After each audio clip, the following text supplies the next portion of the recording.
LasVegasTrafficCameras.com. 1725 Cameras. Access to the largest network of traffic cameras. Accident?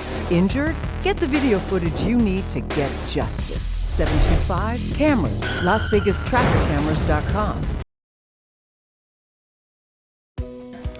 I'm David Kohlmeyer, the founder of the Las Vegas Legal Network. The reason why I started the Legal Network is that I noticed that consumers were looking for lawyers. They didn't know what to look for, who to call, where to go. My goal was to create the Legal Network in Las Vegas to help people find the right lawyer to help them depending upon their legal case. I'm not an attorney. This is a lawyer referral network that is helping people get the right lawyer when they need it the most. We offer 24 hours a day, 7 days a week, where we have lawyers in the network ready and available to help people, whatever their situation or whatever their problem is. Whether they got arrested, an accident, injured, family law cases, whatever legal matter, the Las Vegas Legal Network is here to help people in Clark County.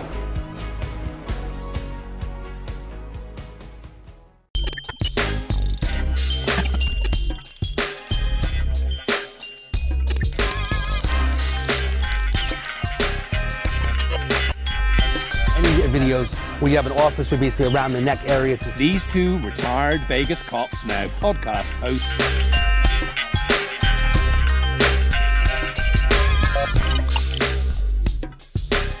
You know, they don't have ID, they can't get into a hotel room. To get them the help they need, especially if someone even gets arrested. A lot of people don't know how the justice system works.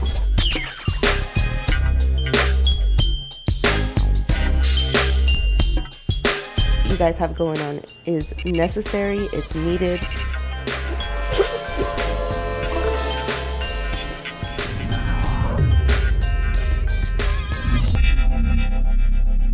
Hey, it's David Kohlmeyer, the Problem Solver. Thanks so much for joining us today, Tuesday at 6 p.m., Channel 14.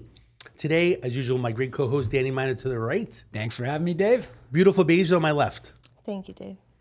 Today we have a great guest today on the Problem Solver. We have Don Worley, an attorney. Hello, Don Worley. Hello. You didn't say I was beautiful. You are very good looking. Your wife is next door. You know, I didn't want to cause any problems, marital problems, I'm known to do that once in a blue moon. But anyway, long story short, Don Worley's originally from Texas, and he is specializing as a personal injury attorney, but specifically in mass tort cases. Don, really appreciate you coming on the show. Tell us about yourself a little bit. That's exactly it. I was from Texas, but I handle cases all over the nation. Quite a few actually here in Vegas. In fact, our second season of the TV show, Power of Attorney Don Worley, was shot here in Vegas. Awesome. And it's Power of Attorney Vegas, which will run next, probably in the spring on streaming service. The first season was on Discovery channels, but this one is going to be on streaming. So yes, I handle cases all over the nation. And like you said, mass torts is really just personal injury cases, but there's just a lot of them. So mass, and they're consolidated in a certain location.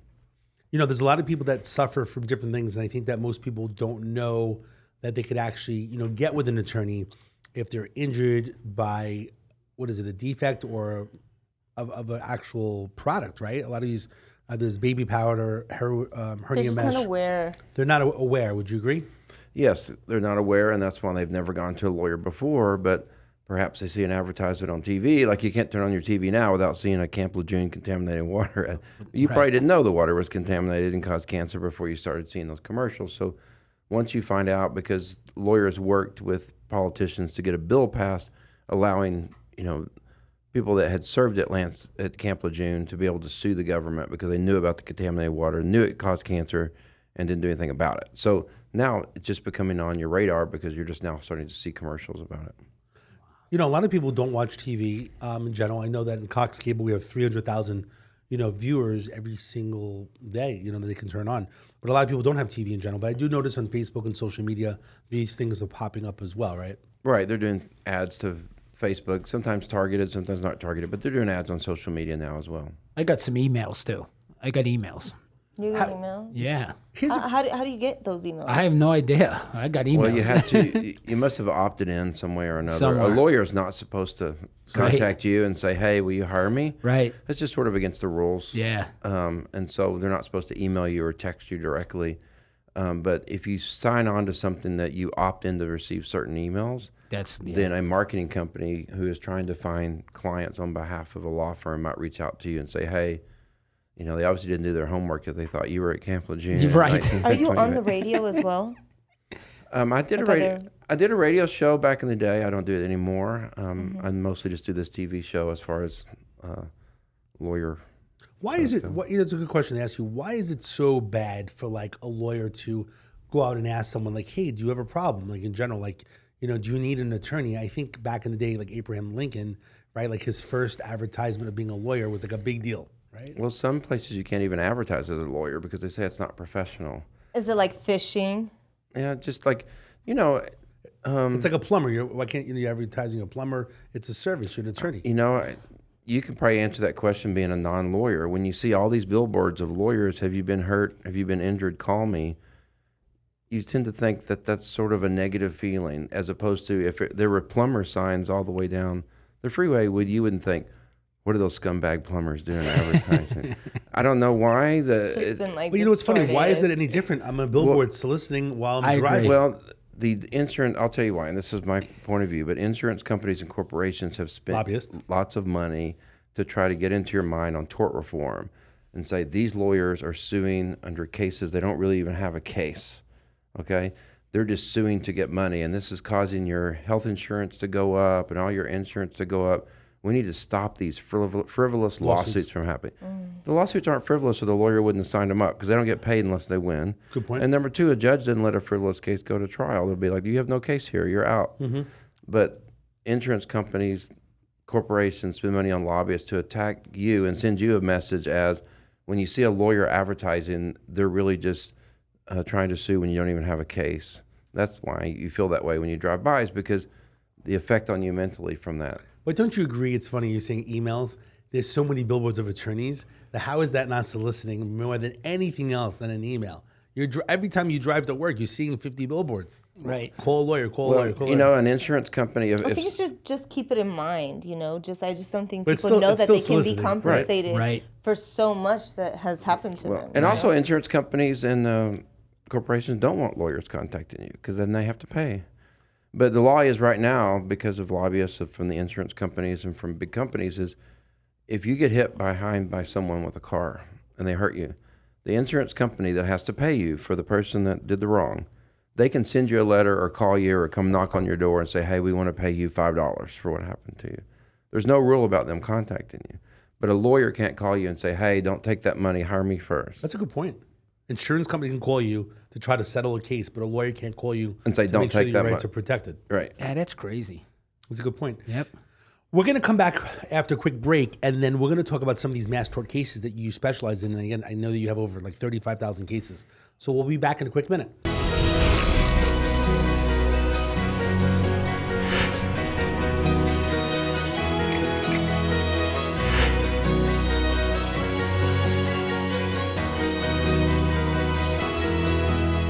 LasVegasTrafficCameras.com. 1725 cameras. Access to the largest network of traffic cameras. Accident? Injured? Get the video footage you need to get justice. 725 cameras. LasVegasTrafficCameras.com. Heaven forbid you or someone you love has found themselves within the legal system being accused of a serious crime. Yes, Ryan Helmig. Ryan, thanks for dropping off a book. Sean and I have had the chance to go through it, and this really is a very practical roadmap for anyone. The goal of writing the book is to help answer the questions that you've heard time and again from families or from defendants that are saying, what the heck do I do here? Simply just go to Amazon, or if somebody is in the area and they want to stop by my office. Ryan, thank you so much for sharing them. It was fun to see you with all your mentors inside here as well.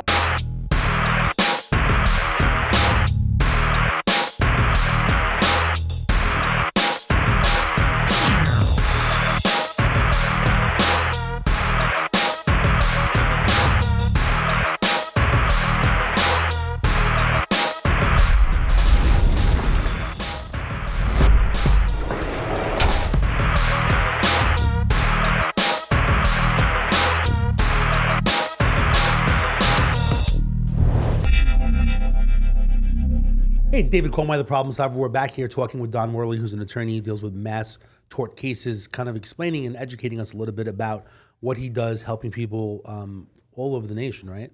All over the world? Well, I did have some cases in London having to do with the Volkswagen case, but other than that, then here in the United States. What's the story with the Volkswagen case? I'm not knowledgeable. Diesel emissions, they said it's safer than everyone else. They knew it wasn't. It did the same emissions, and people bought cars because they wanted to be safer emissions? safer I would to the expect to hear environment. Tesla before Volkswagen, honestly. So is diesel not safer? No, I'm saying they sold that as saying this is a safer car. It's safe to the environment. And so Okay. people that's important to them, being safe to the environment, bought that car and they were duped because it was no different than the other car. So they settled these cases, the Volkswagen cases, by paying Volkswagen owners who bought the car on that basis and it not being true. They compensated those people. So it was also done in London. How many people would you say? They were affected by it? Probably 10,000, 15,000. And how much did each one approximately receive? You know, not a lot of money. The diminution in value. So it was based on what their personal car, what the diminution of value might be. So not a lot of money, but enough to at least, I guess, make the manufacturer think twice before they say something that's not true to make you buy a car. I mean, sometimes I think that's what comes down to. It's like you're kind of pulling the collar of some of these, large companies that have a lot of money where we're basically saying that you can't do that, right? They're trying to make money, and by you being an attorney and representing these people, you're preventing the future for people being scammed or duped or even hurt by these, medical things, medical products. I know some of the big ones are baby powder, hernia mesh, Roundup. Tell us a little bit about your experience in regards to, talcum powder known as baby powder. Tell us a little bit about that and how people need to be aware about that if they weren't aware that they may get of the effects from. Yeah, baby powder for years it was made with asbestos in it by Johnson & Johnson, and women would use that in their private areas. They just literally apply baby powder, and it causes ovarian cancer. So a lot of women developed ovarian cancer, and a few people got mesothelioma from the exposure from the asbestos inside of it. So Now that it's being baby powder, what about the babies? well, I was thinking the same thing. Yeah, it didn't really. I guess when it was applied by the women in the private area, that's what caused the ovarian cancer because it went in there, and they didn't really do it as much on children. So, But yeah, again, inside. No, but it didn't affect. No. If someone was pregnant, it didn't affect the child. I mean, is that a? No, I'm talking about the reason for Johnson & Johnson baby powder is for babies not to get diaper rashes because Right. it, you know what I mean? So Yeah. you're putting it I see what you're on saying. babies. So it didn't affect the Who's to say babies. that the powder didn't go into a little baby girl? You know what I mean? Yeah, no studies have shown that. They've So- shown that it caused ovarian cancer in women that used it in that area, and sometimes even mesothelioma from the asbestos. And if it was used when they were a child, how long has Johnson & Johnson been around? Oh my God, years. Yeah, Years. a long time. Anyway, No, but what I was trying to say is, let's say someone was pregnant and they had a baby, they were pregnant, and they used the powder, it could affect the child too, right? There's no studies showing that. But Okay. yeah. Quite That's my possibly. question. That's what I was thinking. Yeah. We're getting confused. A lot of with the people powder. took certain drugs, like back in the day, Zoloft. It would cause birth defects Okay. for the baby. There was lots of different drugs like that. There's been studies showing that led to birth defects. So if someone's experiencing what, that's when basically they should probably contact an attorney. Yeah, if a woman used, talcum powder in their past and they've been diagnosed with ovarian cancer, they should consult with an attorney and ask if it could be linked. Okay. Anything else in regards to the baby powder situation? I think it's just crazy. It's just kind of a sad situation. These people. I mean, thousands. I mean, is it millions of people? How many? Yeah, they actually filed bankruptcy because there were so many women that were affected by it. Getting cancer They spun off with another division? talcum powder. They spun off. They said, "Oh crap, we don't want to pay all those people, so we'll spin it. We're going to spin off our baby powder, our talcum powder, into a separate company, and then we're going to file bankruptcy on that company And not put talcum instead of powder. our big company, so we don't have to compensate all those women that got ovarian cancer the full value of what we should pay them." So did that affect millions of people, millions of women? They'll get less than they would have gotten had it not filed bankruptcy. But that's just another way of what we were talking about before, avoiding liability, is to say, hey, okay, fine, you want to sue us, we're going to spin that off a separate company, bankrupt it, but we're going to keep making a bunch of money with our normal company. I'm sorry. I said not use talcum, but it's not use asbestos, correct? Asbestos is a part of the powder that Asbestos. causes. Oh, okay. So yes. So they placed it inside, right? Yeah. Okay. How do we prevent this from happening? I know we're going to talk about these other two topics that you deal with a lot, but how do we prevent this stuff from big pharma? Like, is it the lobbyists? Is it the government? The politicians? Like, what do we do? How do we solve this problem? Well, the FDA is in place, for that, but the problem is they're understaffed, and underfunded, and they have to rely on what the pharmaceutical company provides them. If they say, here's the information on it, they don't have the budget or the manpower to go out and they don't run their own studies on people to see the effects of it. They take the information from the pharmaceutical company. By the way, something needs to be done, right? It's just not. Well, there's maybe a little more thorough. I mean, 100 years from now, like, is this stuff still going to be going on? Yeah. There's a great movie on Netflix now. I'm not any part of this movie, but it's called The Bleeding Edge, and it's a really good overview of how the problems we have with pharma and the attorneys that are the pharma police like me. We should actually watch it all together. We can discuss it as well. It's interesting. I'm going to, yeah. All right, so when we come back after a quick commercial break, I want to talk about hernia mesh and Roundup, which are the other two major ones that people have in general. So again, this is affecting a lot of people, I'm sure in Las Vegas as well. The goal is to help people and solve some problems. So we'll be back in a quick minute to discuss these two topics.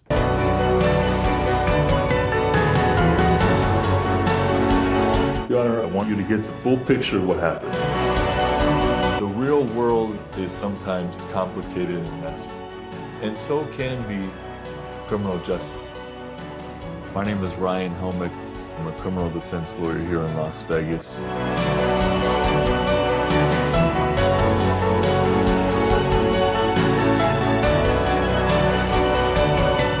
LasVegasTrafficCameras.com. 1725 cameras. Access to the largest network of traffic cameras. Accident?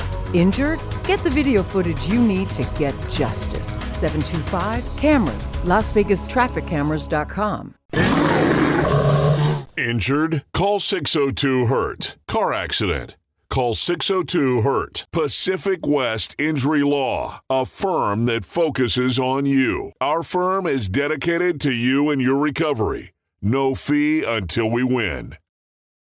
Millions recovered. Here when you need us.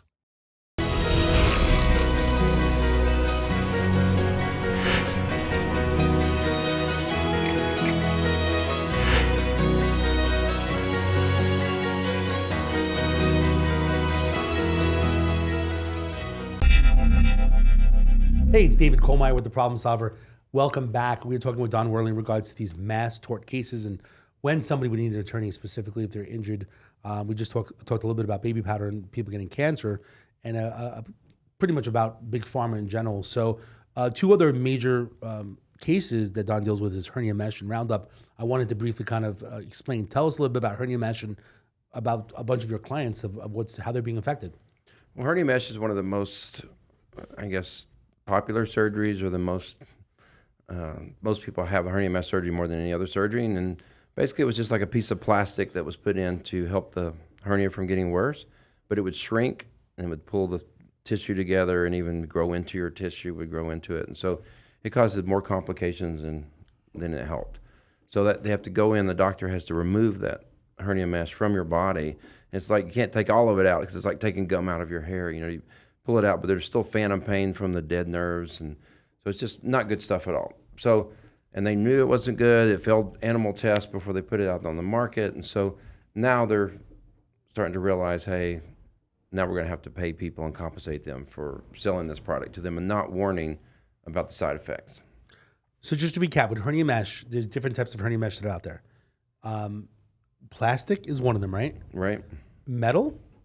No, not metal. There's no there's I think you and I talked about there's a biological mesh that's made from animal or human tissue as well. Biological mesh. So there's basically plastic and biological mesh, and the biological mesh is better than the plastic because it's kind of plastic is just something foreign. Yeah, that's in our body. It's a foreign object. Natural right, for our foreign bodies, object in your body. Yeah. So it's better to have something that's biological. Anytime you put a foreign object in your body, there's a chance that your body's not going to react to it.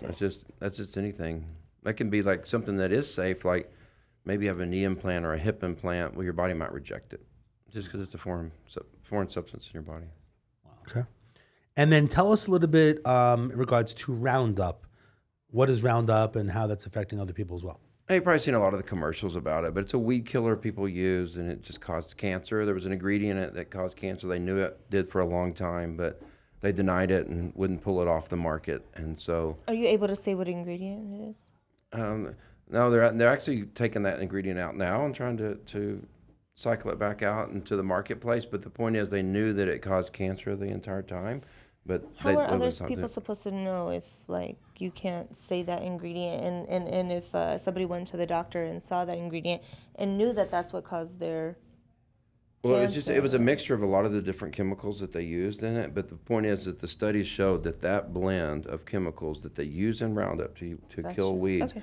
that blend of chemicals they knew caused cancer. Gotcha. Okay, but they didn't release those studies or tell people about it because they wanted to keep selling it. So now they've come up with a blend that they say, hey, this blend of chemicals is not going to cause the cancer like it did before. But what I don't understand is that currently it's still on the market that the old blend is still out there, right? Well, it's still they're not like taking it off the shelves. No, or your garage. Right. So yeah, it's still out there somewhere, and they're not doing a recall. Like, hey, this was all bad. Come give it back and get a new one. And why not do the recall? I mean, I know it goes back to money, but how come the government's not forcing a recall? We know that it's causing cancer, no?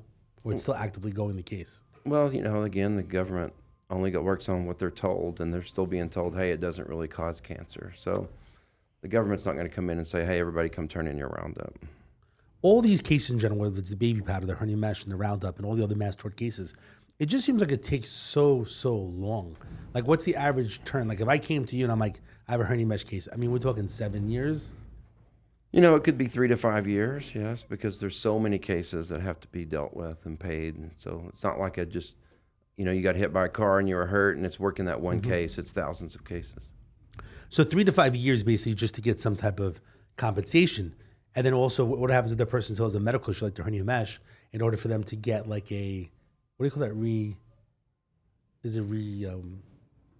you want to get, like, if you have to get another hernia mesh again. Oh, have the surgery again, Yeah. or have it revised or removed from your body? Revised, right? Yeah, revision surgery is they go in and they have to fix it or pull it out of your body. Because do some people are waiting for that? Yeah, some people don't have it, and if they don't have insurance, right? Right, and so the defendants have said, well, if it's a defective product and you keep it in your body, we're not going to pay you. Because they say it's like going to Walmart and you buy something and you come back and say, hey, this was defective, but I'm going to keep it. I'm not going to give you your money back. And this is why you need to call. So you have to, you basically have to get it removed in order to like have a case. Right, because they're still using it. The defendant takes the position of if it was defective, it wouldn't still be in your body. But sometimes people don't have insurance. They don't have the money, so they just live with the pain. Or they have complicating factors. Like a doctor says, we should go in and take that out, but we can't because you could die because of your heart issue, your whatever issue. So, especially because of the fact that they're older, right? Yeah. Or just a lot of other complications. Medical complications. Crazy, right? Give them a call. All right. So the bottom line is that if anyone has a problem, also on your screen there's a QR code that you can scan it, get the ProblemSolver.Vegas app on your phone, and then if you have a problem, legal issues, problems, basically you can go onto the app and we can connect you with Don. The goal is to basically get people help as the problem solver. Don, I really appreciate you coming on the show today to educate us a little bit about baby powder, hernia mesh, Roundup, all these different cases. We'll have a bunch of them on the app in general, and then in the future, if anyone needs help, we'd like to reach out and get help. We'd like to help, and Don would love to help as well. All right, thanks, David. I appreciate how you guys help people also. We appreciate your time. Thank you so much for coming to the show. And again, every single week, Tuesday, 6 p.m., Channel 14, The Problem Solver. Please join us. Have a great week and be safe.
our attorney, Ryan Helmick. Why is it so important to have an attorney in your corner? The state of Nevada is represented by the prosecutor, who is an attorney. And so an individual that is charged with a crime should likewise be represented to level the playing field. And as well, you want to have somebody who has experience in dealing with these types of cases, knows what type of evidence that needs to be put forth, what type of story needs to be told to the jury in order for them to see all the facts and the circumstances surrounding the case.